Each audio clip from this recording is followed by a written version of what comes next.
Hello viewers, welcome back to Pritha's cooking house. আজকের এপিসোডে আপনাদের সঙ্গে শেয়ার করব ফিশ টিক্কা কাবাবের রেসিপি। বাঙালি মানেই মাছপ্রেমী, আর সেই মাছপ্রেমী বাঙালির যদি কাবাব হয় মাছের, তাহলে তো কোনো কথাই নেই। চলুন দেখে নেওয়া যাক একদম রেস্টুরেন্টের মতো বাড়িতেই কিভাবে অতি সহজে ফিশ টিক্কা কাবাব বা ফিশ তন্দুরি তৈরি করা যায় তার রেসিপি। আমি এখানে নিয়েছি প্রায় 200 গ্রাম কলকাতা ভেটকি মাছ, পিওর কলকাতা ভেটকি যেটা হয় সেটাই নিয়েছি। মাছটাকে খুব ভালো করে ধুয়ে পরিষ্কার করে নিয়েছি। এবারে মাছের মধ্যে আমরা অ্যাড করলাম 1/2 টিস্পুন পরিমাণ লবণ, 1 টিস্পুন পরিমাণ আদা রসুন বাটা, তারপরে অ্যাড করছি 1/2 টিস্পুন পরিমাণ গোলমরিচ গুঁড়ো। সমস্ত কিছুকে খুব ভালো করে মাছের সঙ্গে আমরা মিক্স করে নেব এবং তারপরে মাছটাকে 15 থেকে 20 মিনিটের জন্য আমরা ম্যারিনেশনে রেখে দেব।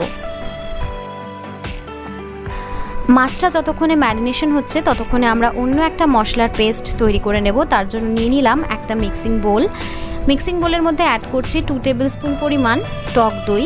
আমি যে দইটা ব্যবহার করছি তার মধ্যে জলীয় ভাগ বা জলের ভাগ বেশি নেই। দেখুন একদম টাইট এই টক দইটা। আপনাদের টক দইতে যদি জলীয় ভাগ বা জলের ভাগ বেশি থাকে তাহলে কিন্তু অবশ্যই জল ঝরিয়ে নেবেন, নিয়ে হাংকার্ড বা জল ঝরানো টক দই ব্যবহার করবেন। এবারে আমি অ্যাড করছি 1/2 টিস্পুন পরিমাণ জোয়ানটাকে হাতের মধ্যে নিয়ে খুব ভালোভাবে ক্রাশ করে দিয়ে অ্যাড করলাম। ফিশ টিক্কাতে কিন্তু জোয়ানের ফ্লেভার একটা আলাদাই স্বাদ এনে দেয়, একদম রেস্টুরেন্টের মতো।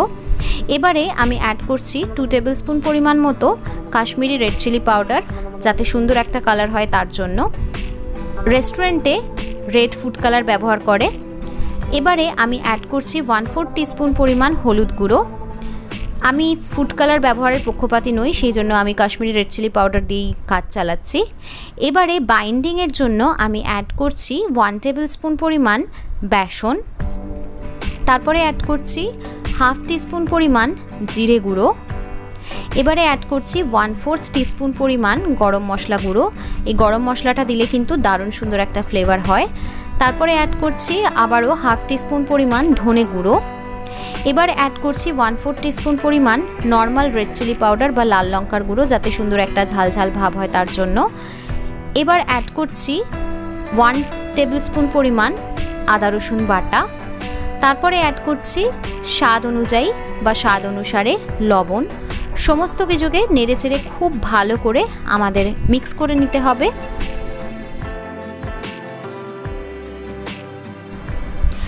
এবারে অ্যাড করছি কসুরি মেথি, ড্রাই রোস্ট করে নেওয়া কসুরি মেথি হাতের মধ্যে নিয়ে ভালো করে একটু ক্রাশ করে আমরা অ্যাড করে দিলাম প্রায় 1/2 টিস্পুন মতো।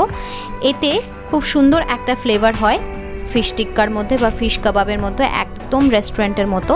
খুব ভালো করে নেড়েচেড়ে মিক্স করে নিচ্ছি। এবারে অ্যাড করব সামান্য পরিমাণ একটু চিনি, স্বাদটাকে ব্যালেন্স করার জন্য। যেহেতু টক দই ব্যবহার করা হয়েছে তাই একটু চিনি না দিলে স্বাদটা ঠিকমতো ব্যালেন্স হবে না। চিনিটা অ্যাড করার পরও খুব ভালো করে নেড়েচেড়ে আমরা সমস্ত কিছু আরেকবার মিক্স করে নিলাম।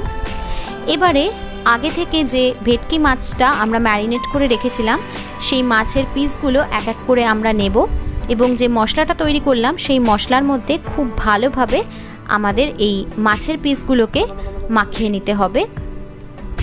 খেয়াল রাখতে হবে মাছের প্রত্যেকটা অংশে, প্রত্যেকটা ধারেই যাতে মশলাগুলো খুব ভালোভাবে লেগে যায় সেদিকে আমাদের খেয়াল রাখতে হবে। দেখুন প্রত্যেকটা মাছের পিসেই কিন্তু খুব ভালোভাবে আমরা মশলাটা মাখিয়ে নিয়েছি।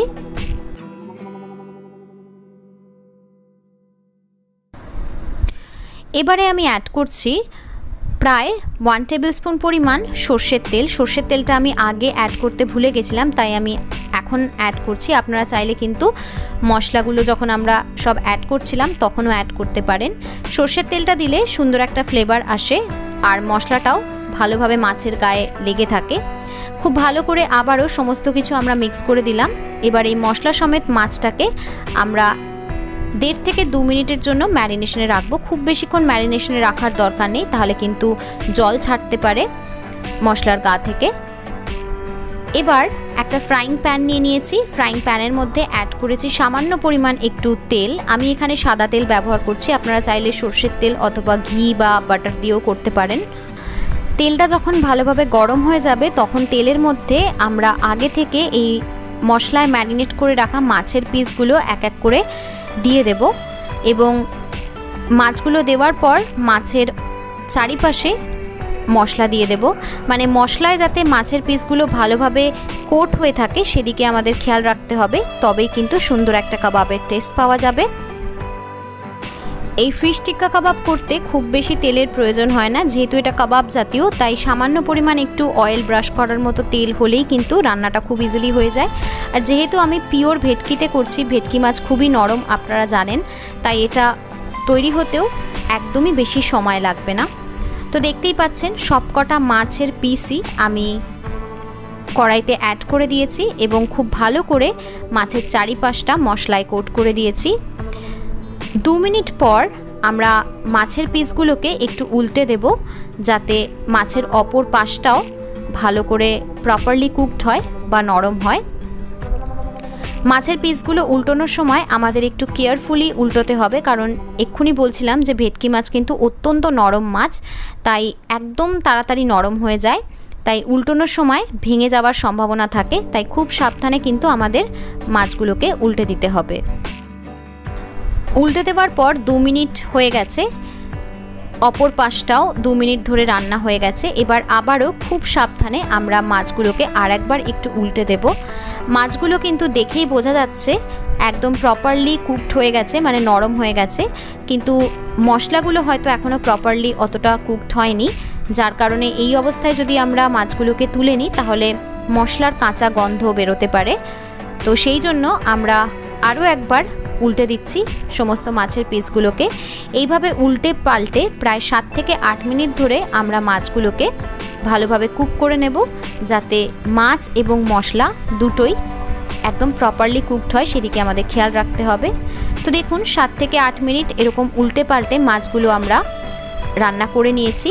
এবারে মাছগুলো দেখে বুঝতেই পারছেন বেশ একটা পোড়া পোড়া ভাব এসে গেছে, ঠিক কাবাবে বা তন্দুরিতে যেরকম আসে সেরকম, এবং মাছগুলো একদম প্রপারলি কুকড হয়েছে।